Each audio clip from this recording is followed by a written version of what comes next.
I have a routine. All right, I don't even think about it. I just do it. Okay, it's fucking what I do. All right? Let me be me. All right.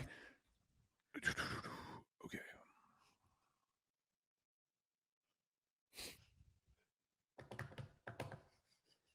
All right. We're Do this. fucking up your. Yeah. Yeah. Starting energy from nothing. Let's fucking go. How now? How now, brown cow? How now, brown cow? Okay. That's we're getting curveballs here. All right. Let's fucking do this. Welcome to Tough Business.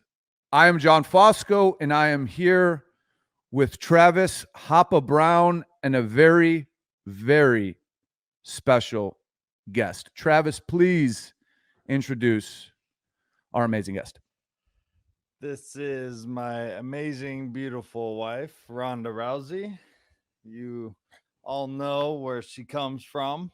You know, she's conquered the world in the UFC. She's done amazing things in the WWE, and now together we're kind of taking off on our entrepreneurship together.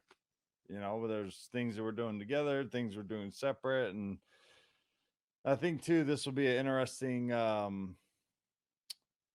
interesting episode because you know people that work together, couples that work together. I Right. think it could kind of throw a weird dynamic in there and all that kind of stuff. And Yeah. um, but yeah, I mean, I'm excited for this one for sure. Pass the mic to your lovely wife. There you go, babe. Hi. Thanks for having me on, guys. I've been listening to this podcast early in the mornings, usually when you're in your regular setup. I'm in bed being woken up by the sweet soothing sounds of Trav's very bassy morning voice. Yes. He has a very sexy voice. He really does. So yeah, there's a lot of times that you guys are talking and like I want to chime in, but I'm not mic'd, Perfect. and I'm also naked in bed and it's just not a good time. Good for So you, thank Jason. you. Good for YouTube. So here's what I'll say. That's your soundbite. When you want to chime in, uh, what have you heard of the show that makes you want to chime in? Is there a certain angle? Is there a certain approach we take? Has there been certain topics where you're like, oh, I want to talk about that? Is there anything in specific before we get into it that you've wanted to chime in on? Oh, there's the thing. I can't really think of anything like very specific. I mean, I remember the last thing I wanted to chime in on was like you were talking about, Amazon, how it got started as a bookstore, and I like wanted to chime in. It's like, yeah, it's because bookstores have like so much inventory, but like there's like so much stuff, but not everybody gets so much all the different stuff. I wasn't very good at articulating it in my head, but I was just like, bookstores were perfect to start for that because they have a lot of stuff that they got to store, and there's not like everything. There's only a few things they're selling a lot of people are just buying a little bit of a whole bunch of different things that cost a lot to store and ship, Sure. and all these things are like books are big and heavy, and Sure. there's lots of them. Right. And yeah, that's a really terrible example, but that was just like the latest one. I was like, oh yeah, books, man, that was perfect. But yeah, there was other things I would have had a much more poignant point about. But that's the thing. It's like I just brilliance happens all the time and just falls out and I forget about it, and I don't get upset that I lost a brilliant thought. I just think of more. Beautiful, because we're going to get into it. Travis said at the beginning, everyone knows my beautiful wife. She's conquered the world. And I like to take things like back. And I think for the listener, you know, they know what you've done. Everybody knows what you've done, but hearing it from you as opposed to witnessing it is a whole different story. So, like starting with the UFC, okay, you're removed, you're looking back in retrospect. What was magical to you about that experience? Magical. I mean, I don't think of magic would be like a word to describe it. I started actually out in judo. I was a world Olympic medalist in judo, and Yeah, you're an Olympian before the UFC. I've already made a mistake. There's so many fucking accomplishments with you. Yeah, you're an Olympian in judo, right? And that's where the roots came yeah, from to go into the UFC. yeah, So, but money was never a factor. If you're ever an Olympian, you're quite a crazy, depraved person because you're basically devoting your life to working really, really hard for basically nothing. And so I came out of my second Olympics. I was the first American woman to win a medal. And in judo, you peak in your mid 20s. So I won the bronze at 21, and I was favored to win gold at 25. But instead of doing that, I quit, to everyone's disappointment. And I give me give me was give me some of that there. When you say to everyone's disappointment, number one, why did you quit? I was burnt out. I didn't like it anymore. I have a tendency to like obsess over things and do it until I hate it. Like Gotcha. I have a very obsessive personality, and so like from 6 years old, I wanted to win the Olympics, and I went from swimming to judo at like 10, 11. And I was like, okay, I want to win the Olympics in this now. And then I won an Olympic bronze. I got close to the pinnacle, and I was like, you know what? This didn't feel as good as I wanted it to feel, and or it didn't last as long. Like I thought it was like gonna be like this, like you beat the boss of life, and then you're just happy forever, and that didn't Mhm, happen. mhm, So then I was like, oh, I'm gonna take a year out. I just hated the lifestyle. I realized I started to hate the process. I didn't like where I was living. I don't like people. Like I couldn't control my company. I couldn't control my location. I felt like a lot of things were outside of my control, and I was just unhappy. So I spent a year doing nothing. I tried my best to like do everything that I felt I missed out on at like big time FOMO. And I was like, okay, I'm gonna get an apartment, and I'm gonna be a bartender, and I'm gonna get a dog, and I'm gonna get a car, and do all the things I missed out on. And I tried to make myself really try to be content with like I want to be like the best bartender I could be and do that forever. And I realized that I couldn't be content with it. And I tried to go back to judo, and I realized that because I spent a lot of myself to spend time doing something else, that I couldn't go back to that lifestyle Why anymore. were you not content? Were you not content with it because you knew you had so much more in you, physically, athletically to offer? Was that part of it or no? No, I realized I didn't like the training anymore. Um, I think he's talking about the bartending. oh, the Why did you go bartending. back to judo? Why did you want to go back into judo from taking that year of Well, bartending? I like promised. I like told everybody like, oh, I'm just like really burnt out after my second Olympics. I just want to take a year off to go and do something else, and I'll be back in a year. And so I came back after that year. And even though after that year, I realized I don't want to be a bartender forever, I also realized that like I knew everything that I needed to do in order to win the Olympics. And I realized that it didn't matter that much to me anymore. And I had this opportunity to go train in Japan with Team Komatsu. They're like the company that makes like the cranes and stuff. Mhm. And so I knew I had to like, spend a year in Japan and train there. And then like, have the next 3 years, whatever, everything's in quadrennials. And I was there for a week, and my knee was just in such bad shape that it was just every day was just pain. And I realized I was like, man, I don't want this that bad anymore.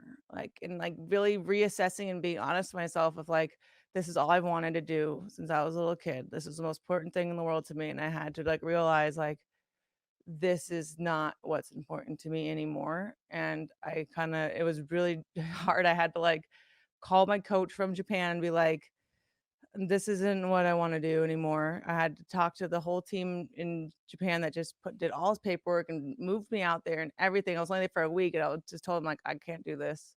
They had every single girl on the team like try to convince me to stay. They like wrote me the sweetest letters ever, Nobody would help me leave. I had to like figure out like the Japanese like public transportation system and get all of the bags, everything that I own, take them on a train to a bus to the airport and fly all the way back all by myself. And everybody hated my guts. So when you made that decision, Everyone. I think this connects to a lot of people because a lot of people, let's say, you know, they're being groomed, or the people they know from their family to their friends expect them to be this, right? Expect them to be a lawyer. They expected you, and there was pressure on you to be a judo Olympic gold medalist or wherever you were going. When you knew in your head that it wasn't for you, did those people exist when you made that decision to say, fuck it, I'm out? Or did you just know in your heart and you just went with it? Well, something actually like I battled with for a while, and then I realized because I really didn't want to disappoint my coach. I felt like really, really bad about it, and I was like, but I had like kind of an epiphany. I was like, you know what? He would not be miserable and be somewhere where he didn't want to be for an entire year to make me happy. So why would I do that for him? And so I did the selfish thing. I put myself ahead of everybody else, and I told everybody, I'm like, this is not what I want to do. And I came back home and I told everybody, like, you know what? I want to do MMA. And they're like, this is stupid as fuck. Are you kidding me? MMA for women? That doesn't even exist. What's wrong with you? And like, my coach pretty much told me, I was like, look, I'll keep doing judo. Like, I want to keep doing judo, you know, because like the funding could help me be able to fund my MMA career. And I really think that like representing judo well at MMA will do more for the sport than me winning an Olympic gold medal in judo. And he basically said, this is like the worst decision you could possibly make. And if you're not Really? going to move back to Boston to train full time and commit yourself 100% to this, I will make sure that you do not get a penny of funding. And Really? yeah, Your coach, who you put in your head as the person that you didn't want to disappoint, basically, when you brought him your truth, he basically said in his own words, and not these exact words, but like, this is fucking bullshit. yeah, he said, go fuck yourself. I will make sure that nobody else helps you. How'd that make So, you? How'd that make you feel? um, I remember because this happened actually at the senior nationals. I went to the judo senior nationals without even training, and I went and just beat everybody's ass. And I went and had this Very nice. conversation with him there. And I remember he walked off, and I remember watching him walk off, and I remember looking at him like walk away and be like, I'm going to be the one athlete you regret losing forever. Like, There you go. I was stewing. I was so mad. Very motivated at that time. And then I went home and I got 3 jobs. Gotcha. All of which allowed me to train full time. So I got a graveyard shift at 24-hour fitness over the weekend. So Saturday and Sunday night, I would work from like 10 p.m. to 6 a.m. And I also got a job working at a dog rehab place. So it's like help like physical therapy for like rich people's dogs. Did you And ever think you were too good after accomplishing so much already in judo? Did you ever think, like, when you did the graveyard shift at 24-hour, was there ever like this thing like, man, I'm fucking better than this? Or were you like, no, dude, I need a fucking job? well, I needed a fucking job, but I also did feel like Beatrix Kiddo, like when she was, you know, in hiding in El Paso, like pretending to like, you know, just be whatever her alter ego was, working at the record store or something, whatever her job was. I felt like I was like secretly like like superhero that was just taking shit from everybody. And man, I was taking some shit from everybody. Oh man. There was this one lady who would come in every morning and like I swear to God, she was like living in her car. There's a lot of people that would like live in their car and like have a gym membership to like take Right. showers and stuff. And man, this lady would treat me like shit every single morning. And we had a fingerprint scanner, and she would jab the tip of her finger into the fingerprint scanner, and she'd be like, "It's not working. Just check me in manually." And I'm like, "Listen, you're supposed to put the pad of your finger on the fingerprint scanner, okay? It's not a nail file. You gotta Right. put the fingerprint is on the thing." And she could be jabbing in like, "The other employees just manually check me in. You're just too lazy down to do it." And I'm like, "The pad of your finger, ma'am. You just gotta put it." Yeah. And then like, yeah, sometimes it would miraculously work, and she'd take her little towel and she'd go, "I hope you fucking die." And she would Oh do wow, that's aggressive. That's every aggressive. morning. Yeah. And she would go over to the elliptical and like get mad and sweat out her vodka or whatever. And yeah, I was taking so much shit so hard. And oh yeah, I was yeah, then I was like doing the vet thing and the veterinarian lady. Like women in authority positions I never really did well with. Um and like Why is that? Do you think when women get authority, it's a bigger deal to them, and they want to let people know? Why is that? I don't know. I just feel like women that were in authority positions over me didn't like my attitude for some reason, which I think I'm fantastic. So I think it was 100% their problem. Of course. But like one example was at the vet place. Like, I was learning to be like bartending taught me to be more social and outgoing, which I had a lot of trouble with early on. And excuse me. And so a lot of the clients would come in because I would like while I'm working with their dogs, I would talk to them. I'm like, "Yeah, I'm doing MMA and done. How's your wife doing?" And so they started having like clients come in and be like, "Oh, is Rhonda here? Is Rhonda gonna be doing this?" Or like, "When's her?" Like I remember I would like hand out tickets and stuff like, "Oh, I got a fight coming up. You should come to my fight." And like so the vet people started the ladies who ran the practice were like, "We would prefer from now on when you're working with the clients and their animals that you only speak about the animals and you don't speak Announce you're about fighting. yourself or anything else. You just keep it all about the animals." I'm like, "I'm sorry, I'm the fucking rock star of this veterinarian." Yeah, I was just gonna say, at what point does it go from there you are working those jobs to like, oh shit, okay, this fighting thing is going to take my full attention? Uh, um, Strike Force was what and then the third job, sorry, the third job I was teaching judo at a like smaller MMA place. But no, it was when I got the Strike Force contract, was when I was gonna call it and do it full time because on the amateurs, everything like sorry, I'm like totally fighting if it was armrest. You're so sexy. People would pull out all the time, like they and he's the worst. And and I'm really good at it. but Continue. like you've managed people that weren't in like in the UFC or whatever. Like Yeah, eight for every fight that you would actually fight, like 8 people would pull out like sure. last minute or whatever like that. Fake So injuries, all that bullshit. yeah, or they just actually Google you and then they're like, "I don't want to do that anymore." Yeah. Because there wasn't a lot of women with fighting experience when I started, so they'd be like, "Yeah, I'll take that fight," and then they'd like Google me. They're like, "Oh, like an Olympic medalist," and like all this stuff. They'd be like, But when "Yeah." you went into the cage with that, obviously judo experience, and everyone knows the fucking toss into the arm bar, like most devastating combo, fucking period. Like, did you just say, all right, well, I'm gonna go and just do judo, and then I'll fucking punch you in the face when I have the opportunity? But did you utilize MMA, or were you focused on learning those skills at the beginning, or were you just like, I can fuck you up with what I know already? Oh, I stopped doing judo the second I started doing MMA. I mean, I wasn't going to switch to MMA and then do judo every day. So I immediately started 100% focusing on everything that I was bad at. Um, that things that I didn't know. But I also knew that judo was the most competitive women's contact sport in the world.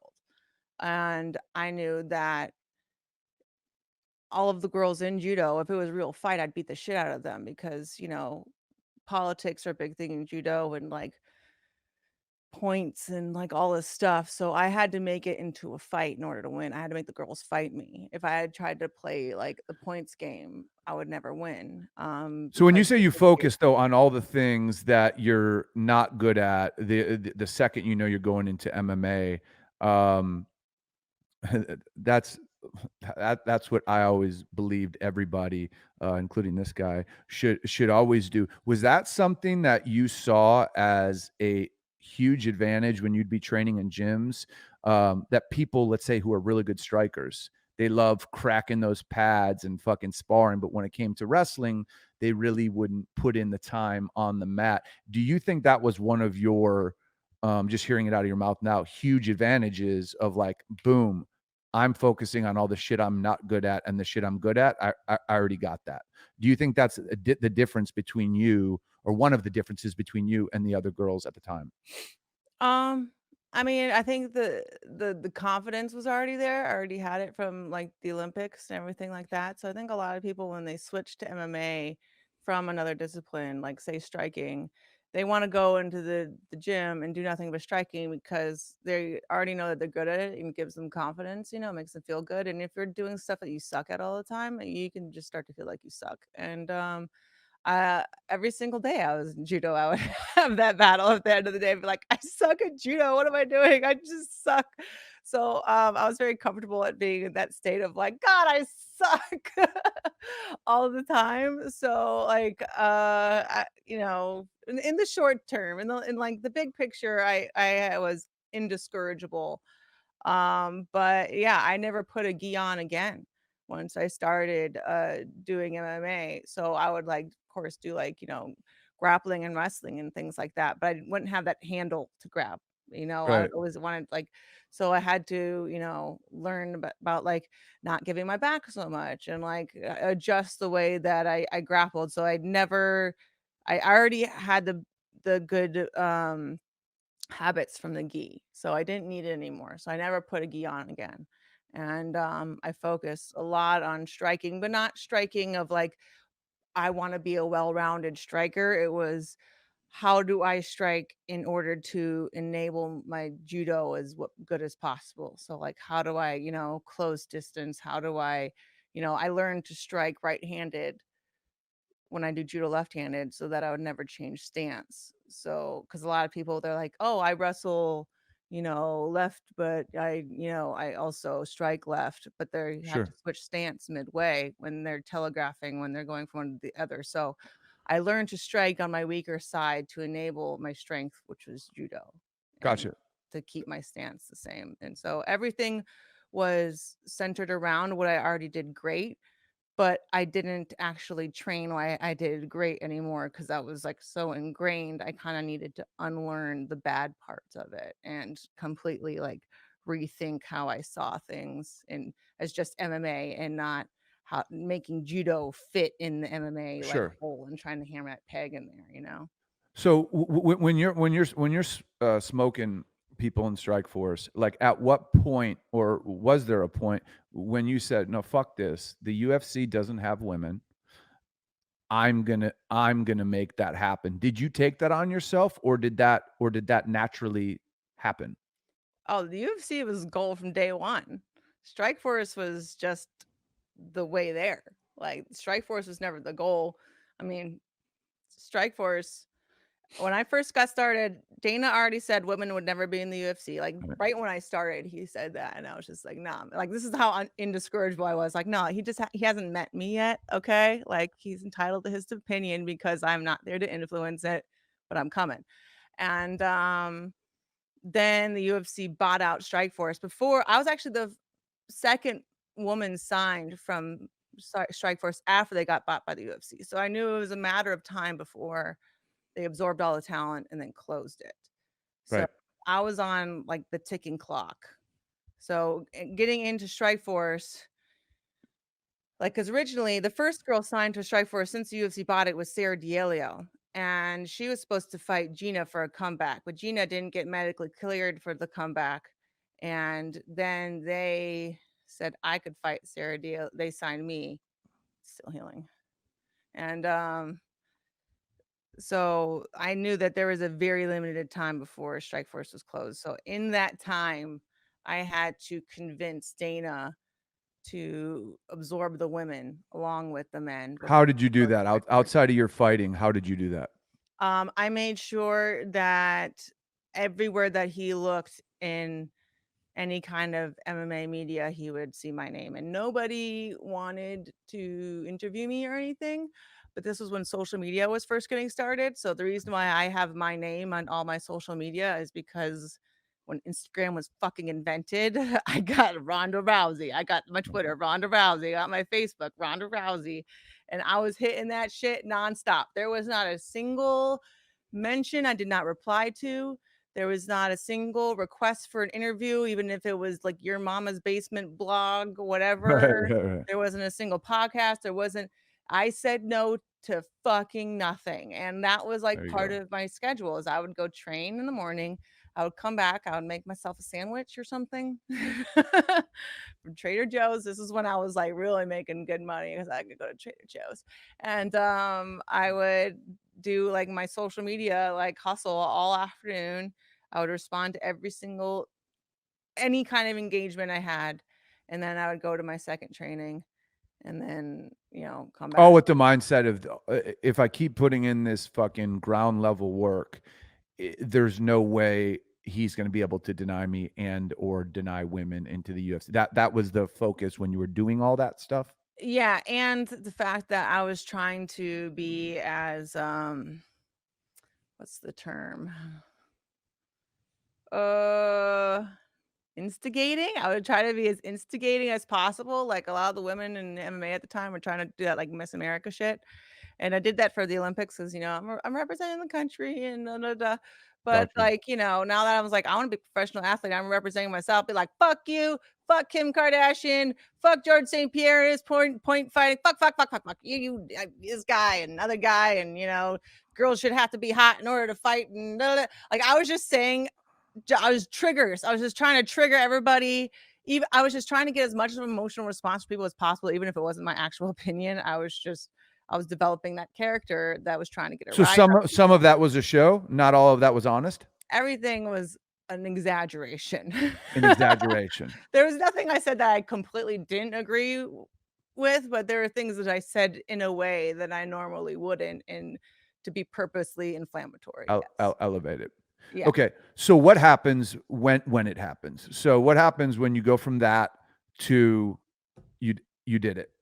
You're in the UFC. Women are what happened? How did that go down? Well, I got my opportunity to speak to Dana. I was like at a UFC event to help like Manny weigh in. And I saw him and I approached him and I was like, "Hey, could I have like 15 minutes of your time today just to ask your advice?" And I always, try to approach people in a way of like, if I want their help, I ask them to teach me for advice because I really feel like the second that someone feels like they've taught you something, they are now invested in your success because you are a That's representative of them. extremely fucking smart. That's a clip. That's great. That is phenomenal psychological play right there. That's great. Continue. Thank you. Yeah. So then me and Dana's 15-minute conversation turned into like 45 minutes of I didn't mention women's MMA once at all. I had Yeah. just asked his advice about everything I wanted to know, like he's someone that I really admired, and I knew that he didn't want me to sit him down and be like, "Hey, let me tell you, Mr. White, about how you should be running your business that you don't know because I'm Right. just some chick that knows better than Exactly. you." Right. I was like, I got 15 minutes, like just like I was bartending. I gotta like people wouldn't tip me because they like alcohol. They Right. tip me because they like me. And I had one interaction to convince them that I'm fucking great. And so I just went full bartender mode and I was like, "Hey, I'm your best friend. We're hilarious. We got a rapport, right? Right? You're great." And I was like, and then everything that he said, I remember he was he told me about I was God, I was asking him about just, getting influence and everything that comes with it. And he was talking to me about getting like the Time magazine, like most influential people of the year list. and I'm totally monopolizing this. I was like, I'm supposed to be pointing the mic back and forth. I'm just like fucking clawing this shit. Like, you'll never be able to speak in this mic. And he told me that the Time magazine told him that he got on the list not because he got the most votes, but because he got the most people like writing into Time magazine like these letters about like, how dare you even consider this man? Oh, Da, okay. da, da, da. But he's like, but if you think about it, to actually vote for somebody only takes one click. To write a long inflammatory letter about how terrible they are, you gotta click the thing, write this whole long thing. There's like you have actually influenced people more by Right. them you not wanting you to be on the list Right. than people actually voting for you to be on the list. And like that's what the influence is, isn't getting people to like you. It's actually influencing their behavior and taking their time and thought and real estate in their mind. And that's the kind of stuff we were talking about. And Like me, hate me, just have an opinion of me. Right? exactly. And so I was, thanking him and like, genuinely interested in everything they had to say. Sure. And he told me later, he was like walking out of the room, he was like, oh my God, I'm actually gonna do this. I'm gonna have to like sign this girl and do this. And we never spoke about it once. He just knew by the time he got out of the room that I'm fucking fantastic. We're like best friends now. So, Fight you for this, Armrest. so he never told you he was doing women's MMA. He just said, I'm gonna have to sign this girl now. And then the whole announcement, it was a huge fucking deal because he was going back on his word when he did it. So that was just it. And then you heard about the news of the UFC, or No. what happened? So we never had a conversation about it when he told me about it. We'd only been like, I guess like friendly. But he told me actually when I got him in that room, he was like, I cannot look at the single page of MMA news anything without seeing your name on it. And like that's how he became aware of me, was all of that grassroots shit and all that inflammatory shit that I was saying made me unignorable. And so that's how he knew who I was. And then I got him in the room for the 15, which became 45 minutes. And basically and then like he was looking over Strikeforce. I remember I got really fucking excited one day. Like I got like a call and it was like, hey, this is Dana White. And I was like, I remember I was like living in the Caswell house with like the pit bulls and the squirrels were living on the walls at that time. And there were squirrels in the walls. And he was like, hey, I want you to see this. Like, I'm gonna send you this link. And I'm just like, I'm sorry, my internet here is terrible. He's like, oh, don't worry, I'll wait. And he like waited on the phone for like a fucking eternity because he was overseeing the making of the Me versus Misha commercial for Strikeforce. And he wanted to be there. He wanted to be on the phone to hear my reaction when I watched it, which it was fucking awesome. It was everything I wanted it to be. And then he was there for the Kaufman fight, which Trav was there. That was the first time he saw me fight. And then Dana happened to be, he was sitting front row. And when I armbarred Kaufman, it was like literally right in, like I couldn't have planned it better. It was like right in front of his face. Like I armbarred her, like right in front of him, like, this is for you. This is my offering to you. And the great thing about the Kaufman fight was there wasn't any of the like crazy build-up drama of the Tate fight, but the views were 20% higher. So it was already exponentially rising without any of the, the drama that was needed to kind of get the ball rolling. The ball was rolling. Which means you were the ball. I'm the ball. So then he called me and was like, hey, I'm in LA. Come and meet me at this restaurant. No. He was like, hey, I'm in LA for the Sons of Anarchy premiere. Come and meet me at this restaurant before we go. And then I was like, oh shit, I'm going to premiere Dana White. Yeah. And then it was Mr. Chow's. And I got there and I was like, I'm gonna look fucking good.